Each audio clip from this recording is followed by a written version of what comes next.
Des endroits où on parle français dans le monde, il y en a beaucoup. D'un côté, c'est une bonne chose. Ça nous offre plein de lieux différents à aller visiter pour pratiquer. D'un autre côté, ça rend le choix de destination un peu compliqué. Alors, pour vous aider à choisir, nous partons en voyage avec les tuteurs de l'Académie Français Authentique. Quelle ville francophone nous conseilleriez-vous de visiter? Si on m'avait demandé de vous parler d'une ville il y a quelques années, sans hésiter, je vous aurais parlé de la Corse, parce que c'est vraiment un endroit magnifique. Mais malheureusement, aujourd'hui, c'est devenu très touristique et ça a perdu de sa beauté. C'est pour cela que je vais vous parler de ma ville d'origine, Pau, parce que c'est une très belle ville qui convient à toutes sortes de personnes.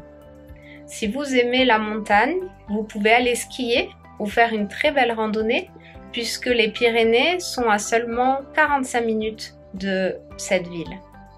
Si vous aimez l'histoire, il y a le château de Pau, là où a vécu Henri IV. Si vous aimez la mer et le surf, il y a l'océan à 1 heure d'autoroute, où on peut bien sûr faire une promenade sur la plage, tout en admirant les montagnes. On peut faire du surf, ou on peut tout simplement s'amuser dans les vagues. Ma ville est aussi connue pour certaines spécialités culinaires. On a François Millot qui fait de très bons bonbons. On a aussi un funiculaire et aussi, pour ceux qui aiment la nature, on a le boulevard des Pyrénées. C'est une petite promenade où on a la vue sur les Pyrénées. Donc c'est vraiment magnifique, peu importe la saison. En hiver, on peut voir les montagnes enneigées ou au printemps ou en été, voir les très belles montagnes avec un joli vert. Donc vraiment, j'adore ma ville. Si vous avez l'occasion de passer par Pau, n'hésitez pas à faire une escale à Pau et à goûter toutes ces choses dont je vous ai parlé. Une ville et une région que je vous recommande en France, c'est Perpignan et les Pyrénées-Orientales en général. Il y a la mer, il y a la montagne. Au niveau de la culture, c'est développé. Au niveau de la gastronomie, voilà, moi j'y ai habité 3 ans et je suis vraiment amoureuse de cette région française. J'ai grandi en Martinique, une île française dans la Caraïbe. Comme le montre ce charmant tableau qui n'est pas encore terminé, avec la mer, une montagne, ici un cocotier, le soleil. La Martinique est assez petite, mais idéale pour s'amuser. Personnellement, je l'aime beaucoup. La plupart des voyageurs que j'ai rencontrés ici ont également apprécié l'île énormément. On peut y faire du kayak sur l'eau, des randonnées dans la nature, voir les rivières, les cascades également, faire de la plongée. Il y a une grande montagne ici, un volcan qui est toujours actif.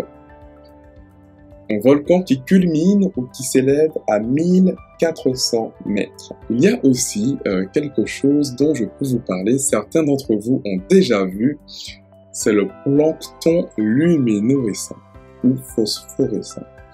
Donc vous avez une sorte de petit animal marin ou alors des insectes marins. Ils sont tout petits. C'est un animal que mangent les baleines et cet animal marin peut briller. Il peut s'allumer et vous pouvez le voir facilement pendant la nuit. Je me rappelle la première fois que je l'ai vu, c'était pendant la nuit. J'étais sur un bateau avec des amis et j'ai plongé dans l'eau. Et quand j'ai nagé, j'ai vu que l'eau s'illuminait. L'eau devenait bleue et un bleu vif. J'étais fasciné par la couleur de l'eau, fasciné par chaque mouvement que j'effectuais qui permettait d'allumer ces petits animaux marins, ces petits insectes marins. C'est quelque chose d'absolument extraordinaire. Si un jour certains d'entre vous ont l'occasion de le voir, je pense que vous serez, tout comme moi, fasciné par ce phénomène. Alors je dirais Bordeaux, bien sûr, la ville où je suis né. Bien évidemment, c'est la ville du vin en France, mais c'est aussi une ville avec une richesse architecturale et historique. Et malgré le fait qu'on l'a longtemps surnommée la Belle Endormie, je pense que depuis quelques années, elle est en train de se réveiller avec de nouveaux musées, de nouvelles expositions, un nouveau dynamisme qui mérite qu'on visite Bordeaux pendant quelques jours. Alors, ça vous a donné envie de partir voyager? N'hésitez pas à partager vos propres recommandations en commentaire, bien sûr. Et n'oubliez pas que demain, on se retrouve pour l'épisode 8 de cette série de vidéos.